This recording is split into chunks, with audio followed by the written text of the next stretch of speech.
అమ్మాయిలతో మాట్లాడేటప్పుడు మనము టాలెంట్ చూపెట్టొద్దనమాట. కాకపోతే ఏందంటే, టాలెంట్ చూపెట్టకపోతే ఎడ్డోడు అంటే కూడా అమాయకుడి కింద లెక్క కట్టి వాళ్ళు రిసీవ్ చేసుకోరంట. బాయ్ ఫ్రెండ్‌గా రిసీవ్ చేసుకోరు ఎడ్డి పోరడని. కాబట్టి చిన్నోడైనా తెలివిగా మాట్లాడాలి. కానీ వాళ్ళను డామినేషన్ చేయడము, ఆధిపత్యం చేయడం చేయకూడదనమాట. అలానే ఎడ్డి పోరడు ఉండద్దు. ఉంటే కూర్చోరా బాబు అని 2 చెంప వెంకలు కొడతారు చూడు.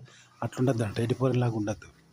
కానీ తెలివిగా ఉండాలి అని వాళ్ళని డామినేషన్ మాత్రం చెయ్యొద్దు. మన ఆధిపత్యం ఉండొద్దనమాట. ఓకే. అట్లా చేయాలనమాట.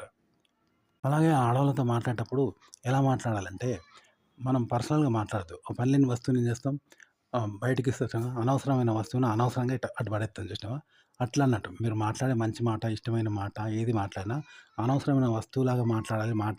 మాట్లాడడం కూడా అనవసరంగా మాట్లాడాలి. అనవసరమైన మాట మాట్లాడాలి. మాట అనేది వస్తువు అయితే మనం ఇసిరేత్తాం చూసినావా అటు, అవసరం లేదా అలా అన్నట్టు. మాట్లాడడం కూడా అనవసరంగా మాట్లాడాలి. చేతితోటి పట్టి అట్లా పడేత్తాం చూసినావా వస్తువు అట్లా.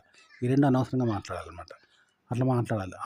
ఆడవాళ్ళని డామినేషన్ మాట్లాడితే వేణుగారు అంటున్నారు చూసినావా? మనం డామినేషన్ చేయకుండా వాళ్ళకు ఇ ఇయ్యకుంటే ప్రిఫరెన్స్ ఇయ్యకుండా మాట్లాడితేనే వేణు అని మాట్లాడుతున్నారు. మనం వాళ్ళకు ప్రిఫరెన్స్ ఇచ్చి, విలువిచ్చి, గౌరవించి మాట్లాడితే మనం గారు అంటున్నారు. గుర్తుపెట్టుకోండి టీవీలో. మామూలుగా అంటుంటారు చూసావా? పడేటోడినే కొడతారంటారు. ఇటు పోద్దు, అటు పోద్దు అని గద్దించేది వినేటోడినే. విన్నావా? అలాగే వాళ్ళ ఆధీనం ఉండి చేసేటోడినే అంటారు. కానీ వాళ్ళ ఆధీనం లేకుండా, పడకుండా ఒంటెద్దు పోకడ పోయినట్టు చేస్తారు చూసినావా కొందరు? బలాదురుగా ఇష్టం ఉన్నట్టు పోరగాళ్ళు, అల్లరి పోరగాళ్ళు. వాళ్ళు ఏ తప్పు చేసినా చూస్తూ ఊకుంటారు. ఎందుకంటే వాడు చెప్తే వినడు, కావాలని చేయడు. చెప్తే వినడు, కావాలని చేయడు. మన ఇష్టమే మాదిరిగా అన్నట్టుగా చేస్తారు చూసినావా? అలాంటోళ్ళని ఏమననంటారు. వాడు చేత్తా అంటే కూడా చూస్తారు. వాడిని మెచ్చుకుంటారు. ఆఖరికి తెలివిలోడు అంటారు చూసినావా? ఇలా మాట్లాడితే మిమ్మల్ని గారు, మీరు అనరు. ఆడోళ్ళు గుర్తుపెట్టుకోండి. అమ్మాయిలు గారు, మీరు అనొద్దు. ఇటు అడల్ట్ జోకులు, లవ్ జోకులు వేయాలంటే ఇప్పుడు రైళ్ళలో మనం డబ్బున్నోడు, మంచి బట్టలు వేసుకున్నాడు, టికెట్ తీసుకోకుండా ఏం చేస్తారు? బాధ్యతగా ఉన్నాను తీ పైసలు ఇయ్యి అని కొడతారు. వాడు కూడా ఇజ్జత్కి ఇస్తాడు కూడా. విన్నావా? అట్లా ఇచ్చేటోన్నే అడుగుతారు, అట్లా ఇచ్చేటోన్నే కొడతారు, హింసిస్తారు. కానీ మన దగ్గర పైసలు లేని వాళ్ళు ఉంటారు చూడు, పేదలు. మన దగ్గర బట్టలు ఉన్నాయి, అంగి ఉండదు, లాగుండదు. కొట్టినా పడతాడు. కానీ మన దగ్గర వెళ్ళి ఎంత కొట్టినా మన దగ్గర పైసలు లేవు. అసంటోని ఏమన్నారంట ఎలా కొడతారు చూసినావా? అట్లా అంట. మీరు అమ్మాయిలతో మాట్లాడేటప్పుడు ఎట్లా మాట్లాడంటే ఒక బాధ్యతగా మాట్లాడద్దు, పరువుగా మాట్లాడద్దు. వాళ్ళని బాధ్యతగా ఉంచొద్దు, మీరు బాధ్యతగా ఉండద్దు అనమాట. అప్పుడు మీ దగ్గర అడల్ట్ జోకులు నోటికి వచ్చినట్టు ఫ్రీగా స్వేచ్ఛగా మాట్లాడతారు. సెక్స్ గురించి, లవ్ గురించి, లవర్ ఉన్నదా, గర్ల్ ఫ్రెండ్ ఉన్నదా, ఇవన్నీ మాట్లాడతారు అనమాట. మొండి రాయి చెట్టు గాలికి మొగుడు అంటారు చూసినావా? గాలికి మొగుడు అంటే అది ఆకులు లేని చెట్టు ఎన్నో పడదు, ఎంత గాలి వచ్చినా పడదు చూసినావా? ఆకులున్న చెట్టే పడుతుంది చూసినావా? అట్లా అన్నట్టు మీరు మాట్లాడేటప్పుడు బాధ్యతగా మాట్లాడితే వాళ్ళు బాధ్యతగా మాట్లాడతారు. అంతే తప్ప మీరు అడల్ట్ జోకులు, లవ్ జోకులు, లవర్ ఉన్నదా ఇవన్నీ అడగారు అనమాట. మీరే బాధ్యత లేకుండా మాట్లాడితే వాళ్ళు బాధ్యత లేకుండా మాట్లాడతారు. అలా లవ్, సెక్స్, గిఫ్ట్స్ అని వాళ్ళు సెన్సార్ లేకుండా మాట్లాడతారు అనమాట. మీరు సెన్సార్ పెట్టరు, సెన్సార్గా ఉండరు. కాబట్టి అన్సెన్సార్డ్గా ఆడవాళ్ళు మాట్లాడతారు. లవర్ ఉన్నదా, గర్ల్ ఫ్రెండ్ ఉన్నదా అని మాట్లాడతారు. అవన్నీ గారు, మీరు అన్నారన్నమాట. ఇక మీరు గమనించండి, టీవీలో ఇప్పుడు ఆడలతో పట్టి మీరు ఆసక్తిగా మాట్లాడతారు చూసినావా? అప్పుడే మిమ్మల్ని గారు గారు అని మాట్లాడతారు. ఇప్పుడు ఇష్టం లేని వాళ్ళు ఉంటారు చూసినావా? మగవాళ్ళని మగవాడు ఇష్టపడరు చూసినావా? ద్వేషించినట్టు మాట్లాడతారు. అట్లా ఆడలతో మాట్లాడితే రాజు బాబు అని మాట్లాడతారు. గుర్తుపెట్టుకోండి. మిమ్మల్ని గారు, మీరు అనరు. ఇక అమ్మాయిలతో మాట్లాడేటప్పుడు తలకు లేని నొప్పి జండుబాముకి ఎందుకు కదా? తలకు లేని నొప్పి జండుబాముకు ఉన్నట్టు ఉంటే మిమ్మల్ని గారు, మీరు అంటారనమాట. కాబట్టి తలకు నొప్పి పెడితే ఏం చేస్తాడు? వాడు నొప్పి పెట్టినోడు పూసుకుంటాడు. ఆ విధంగా వాళ్ళు మాట్లాడితే మీతో రాజు బాగున్నావా అని ఇట్లా మాట్లాడతారు. గుర్తుపెట్టుకోండి, వాళ్ళ అవసరమైనప్పుడు. కానీ నీ అవసరమైనప్పుడు మిమ్మల్ని గారు, మీరు అంటారనమాట. గుర్తుపెట్టుకోండి, వాళ్ళు మాట్లాడడం నీ అవసరము, నీ మాట్లాడేది నీ అవసరమే అయినప్పుడు మిమ్మల్ని గారు, మీరు అంటారనమాట.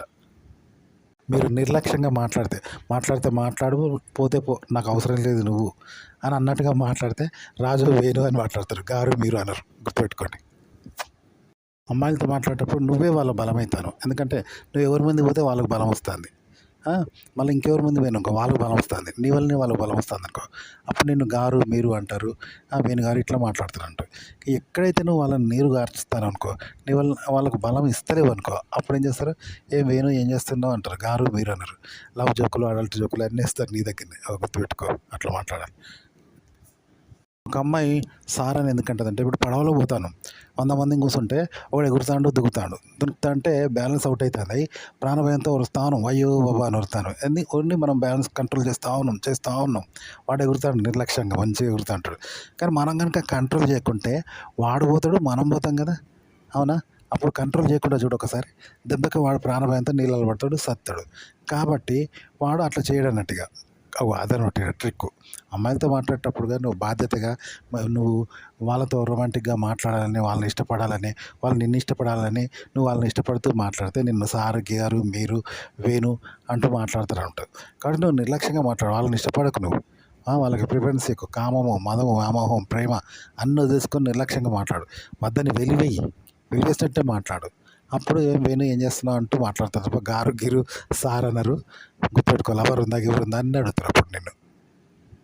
ఇప్పుడు ఆడవాళ్ళ దగ్గర మీరు రిజర్వ్డ్‌గా ఉండడం అంటే వాళ్ళు రిజర్వ్డ్‌గా ఉంటారు. వాళ్ళని ఉంచడమే అవుతుంది. మీరు ఉండడం అవుతుంది. అప్పుడు రిజర్వ్డ్‌గా ఉండి వాళ్ళని గారు, మీరు, మేడం, మీరు అని మాట్లాడితే వాళ్ళు మిమ్మల్ని సార్, సార్ అంటారనమాట. రిజర్వ్డ్‌గా ఉంటారని. ఎందుకంటే ఉదాహరణకి చిన్న పిల్లలు ఇంటికొచ్చి పని చేసేటప్పుడు బట్టలు ఉతకడానికి వస్తే వాళ్ళతో చిన్న పిల్లలు వస్తే మన ఇంట్లో ఆడవాళ్ళు వాళ్ళతో మాట్లాడుతూ ఉంటారు. ఇలా మాట్లాడుతున్నప్పుడు మనల్ని చనువు తీసుకుంటారు. అంటే రిజర్వ్డ్ ఉండడు చిన్న పిల్లలు కాబట్టి. ఆ చిన్న పిల్లోడు రిజర్వ్డ్‌గా ఉండడు. కాబట్టి వాడు చనువు తీసుకున్నట్టుగా. కాబట్టి దీనివల్ల అయితే మన ఇంట్లో ఆడవాళ్ళ దగ్గరనే జెన్యూన్‌గా చూడరాని విషయాలు చూస్తాడు, తాకరాని చోట తాకుతాడు, తెలుసుకోరాని విషయాలు కూడా తెలుసుకుంటాడు. ఎందుకంటే వాడు రిజర్వ్డ్‌గా ఉండడు కాబట్టి ఇవన్నీ తెలుసుకుంటాడు జెన్యూన్‌గానే. మన వాళ్ళు కూడా చూపరాని విషయాలు కూడా చూపిస్తారు జెన్యూన్‌గానే దాచుకోరు. రిజర్వ్డ్‌గా ఉండరు కాబట్టి చూడని విషయాలు వానికి తెలుస్తా ఉంటాయి. మాట్లాడరాని విషయాలు కూడా మాట్లాడరు. రిజర్వ్డ్‌గా ఉండరు కాబట్టి పిల్లోని దగ్గర. ఇట్లా జెన్యూన్‌గా తెలుస్తాయి. ఇందులో వాళ్ళ తప్పులేదు, వీని తప్పులేదు. అది సృష్టి సహజం. ఇలా తెలుసుకుంటారంట చిన్నోళ్ళు. కాబట్టి మీరు రిజర్వ్డ్‌గా ఉండడం అనేది మర్యాదనో, మంచితనమో అనుకుంటాను కానీ అది మిమ్మల్ని హద్దులో పెట్టి మిమ్మల్ని రిజర్వ్డ్‌గా ఉంచుతారు. వాళ్ళు రిజర్వ్డ్‌గా ఉంచుతూ మీతో రిజర్వ్డ్‌గానే మాట్లాడుతున్నారు. సార్ సార్ అని మాట్లాడతారు. దీనివల్ల మీకు వచ్చేది ఏం లేదు. వాళ్ళు పెట్టేది ఏమి ఉండదు. మీరు పొందేది ఏమి ఉండదు. మీకు చెందేది ఏమి ఉండదు. గుర్తుపెట్టుకోండి.